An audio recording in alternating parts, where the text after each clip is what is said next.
Did you know you could make your own paint? It's an art before the art. So when you start with pigments, you can craft colors as unique as your creativity. And my next guest says the process gives you full control of your finished project, and it's such a fun, creative outlet. Nancy Andruk Olson is an artist, paint maker, and she's here today to walk us through how to make paint from scratch. Nancy, first time here, welcome. Yes, thank you for having me. And such a unique idea. I mean, who would have thought you could make your own paint? You did, obviously, but tell me how you even got started with this whole idea. Well, I actually started making paint at BYU, so my teacher at BYU, Bruce Smith, makes all of his own materials, and so he taught me how to do it. Oh my goodness. Okay, so we are going to talk about why though. Why, when I can just go to the store and buy paint, why would I make my own paint? Yeah, that is such a good question. So the only way to really control what's in your paint is to make it yourself. And it also helps you control the outcome. So I prefer like a highly pigmented paint, and so I can control the amount of pigment that I put in it. It's custom. Yes, it's custom. Okay, I can get it, especially if you are someone who paints. What are the supplies we need for something like this? Okay, yeah, so when you're starting to make paint, you need pigments, and pigments come like this, and they're just colored powder in a jar. Pigments are made of all sorts of materials like rocks, soils, plants. These shimmery pigments are a mica pigment, so they're made from a stone that's been crushed, and you purchase them online just through all sorts of pigment dealers. Who knew? Okay, so you just go on, type in, you're gonna find something. Yes. And are you finding like when you buy these pigments, are they pretty true to what you're seeing on the screen? Yes, okay. Yes, correct.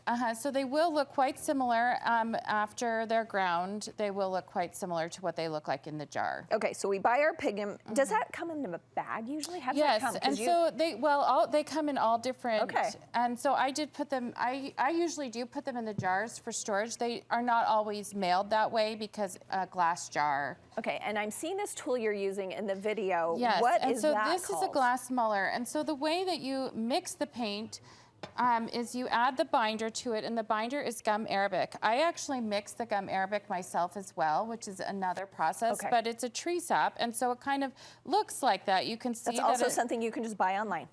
Yeah, so you can buy it already made, and so if you wanted to do that, you would look up watercolor binder, and you could purchase that online. I do have a recipe that I use myself. Of course you do. Yeah. And so this is one that I made, and you can see that it does kind of look like maple syrup, like it's kind of like a tree sap. Yes. Yeah. And then what are these tools that we need? And so these are palette knives, and you need to mix. We'll show you how to do it, but you mix the gum arabic into the pigment and grind it with a glass muller. And let's get to it. Okay, show me how we do it. Yes. Now, one point I will say, you're not going to do it today, but you said when you do it for real. Yes, that's an excellent point. So when you do it for real, this is my respirator. You would want to wear a respirator. Pigments are dangerous, and you don't want to inhale them, and so you need to like protect yourself from that. Okay, but we're in the danger zone today, so we're not going to do that. Well, we're far away right now, and then we're using. I also chose a mica pigment, which is the least. It's the most safe. Okay, gotcha. Yeah, and so you're going to add this gum arabic into it, and you'll mix it together. And you need 2 palette knives because you want one for mixing and one for scooping. And you don't want any of that non-ground pigment to go into your pan. So and you're just controlling the consistency with how much liquid you put into it. Right. Okay. And so I do have recipes, and I kind of know like how much. Oh, if you do this much, it'll be thicker. Okay, that's helpful. So I mean, my goal is I want to saturate the binder with the pigment, and that is really how I get it to be so bright. And so when we go online, we'll tell you where to go later. You kind of have some measurements for us, like how much to use if we want certain amounts of paint? So that's a little bit tricky because each pigment has its own recipe. Oh, okay, gotcha. This is and each pigment has its own amount that it would need.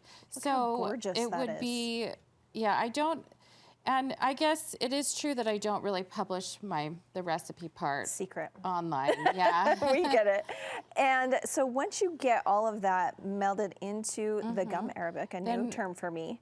Then we use... We're gonna grind it with that glass muller, and I'll show you how to do it. Just one. Okay, and you're saying muller, just like M-U-L-L-E-R? Okay. Okay, the other thing is you need to have a glass that you're going to grind it on, and so it's the glass against the glass. Okay, so that's one thing we didn't mention, so you need a glass tabletop or some piece of glass to do it. And I actually got this piece of glass just at the Restore, so it's just like some old tabletop, probably. It is. Nice. It's an old desk piece of glass, and so it's nice and big, and so you can grind it on there.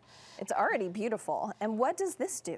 So this will combine the pigment with the binder. Oh, even more than that palette knife. Even more, yep. And so you're just gonna... Wow, that is beautiful.